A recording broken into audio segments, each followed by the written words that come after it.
Olá, seja muito bem-vindo a mais um Direto com a Palavra, nossa única regra de fé e prática, né? Não existe outra regra que nós possamos seguir que nos traz tamanha clareza, né? Sobre a nossa vida, sobre quem somos, onde estamos inseridos, né? Qual é o meio que estamos, verdadeiramente não há. Se você ainda não é inscrito no canal, inscreva-se no canal, ative as notificações. Você é nosso convidado especial para nos ajudar aí a transmitir o Evangelho do Reino Eterno. Estamos em hashtag 1557 e o tema da semana é pecado na igreja. E o título de hoje, incoerência entre fé e prática, o que não deve existir. Ao longo da história cristã, teólogos, pastores e membros têm estudado o Novo Testamento para entender como a igreja deve ser.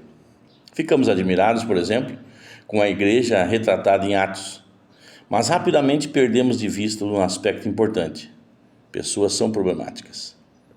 Logo também podemos ler o Novo Testamento para descobrir como uma igreja não deve ser. As cartas de Paulo aos Coríntios são um bom ponto de partida.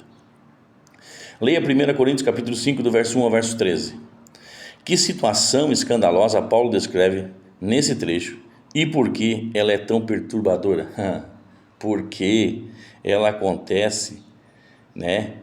Ela é demais perturbadora porque ela acontece com um membro da igreja e não de um relato externo, e não de um ímpio.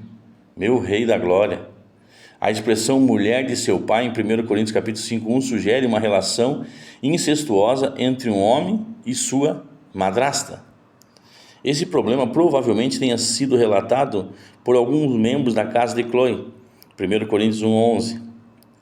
O incesto era visto como um pecado tão grave que não era tolerado nem mesmo entre os gentios. 1 Coríntios 5:1, perdão. E mesmo assim, isso estava acontecendo na igreja cristã apostólica? As palavras de 1 Coríntios, capítulo 5, verso 1 e verso 2, relatam o espanto de Paulo ao saber que um membro da igreja estava fazendo tal coisa. Pior, Paulo ficou ainda mais perplexo ao perceber que, em vez de lamentarem o ocorrido, os coríntios se orgulhavam de tolerar tal pecado. Isso é o mais assustador. Todo mundo vê, todo mundo sabe e é tolerado. Isso é um absurdo. Nós precisamos seguir as palavras de Cristo. Senão, quem somos nós? Por isso o apóstolo Paulo corrige não apenas o homem imoral, mas também a igreja por sua evidente incoerência entre fé e prática.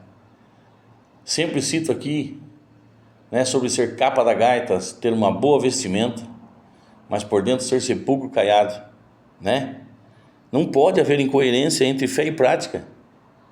Não existe isso. Não pode ter essa ligação. Incoerência, não podemos viver com incoerência, não podemos estar abrindo concessões porque é meu primo, porque é minha prima, porque é meu tio, porque é meu irmão, porque é minha irmã. A palavra de Deus, ela precisa ser praticada com todos. Precisamos amar as pessoas, mas se elas precisam de um tempo de afastamento, um tempo de correção, ela precisa ser executada. Não podemos chutar para fora, não podemos, mas temos que atraí-las para Cristo.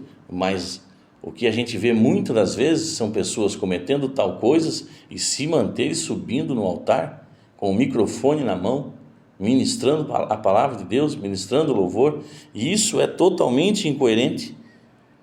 Para ele, a postura, para Paulo, complacente da igreja diante do homem incestuoso, demandava correção. Orgulhar-se de um escândalo sexual e até vangloriar-se disso, 1 Coríntios 5, versos 2 e 6, era demais para Paulo. O que havia de errado com aquela comunidade?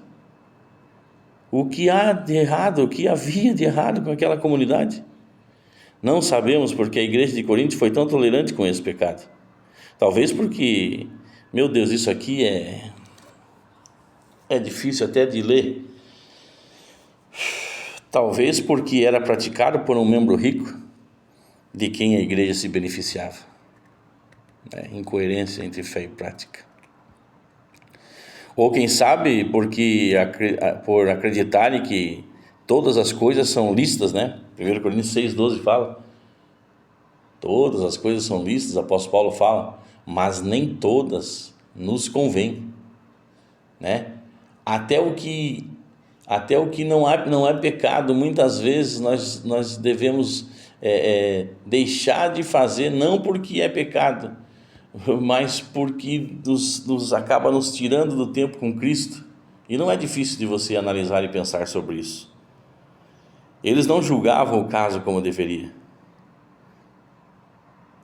Não há como afirmar. Eles não julgaram o caso como deveria, não há como afirmar.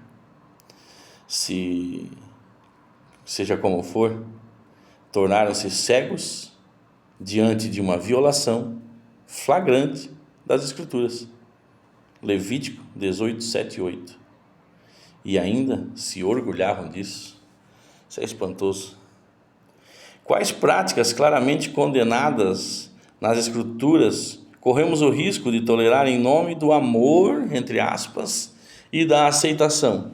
Amados, eu vou ser direto aqui. Se não estivermos verdadeiramente comprometidos com o Evangelho, todas, não dá nada a ver, vamos levando assim, Deus sabe todas as coisas. Precisamos ser justos, né? Precisamos ser justos, precisamos praticar o que Deus pede que nós venhamos a praticar.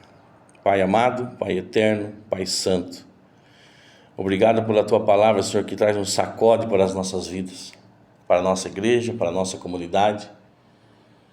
Que a Tua graça e a Tua misericórdia nos traga sabedoria e discernimento para todas as situações. A Tua misericórdia alcança a todos que se arrependem, Senhor. Que nós possamos ter sabedoria quando estivermos envolvidos em situações como essas, parecidas, em fazer o que Tu faria. Em nome de Jesus. Amém. Um forte abraço e que Deus vos abençoe.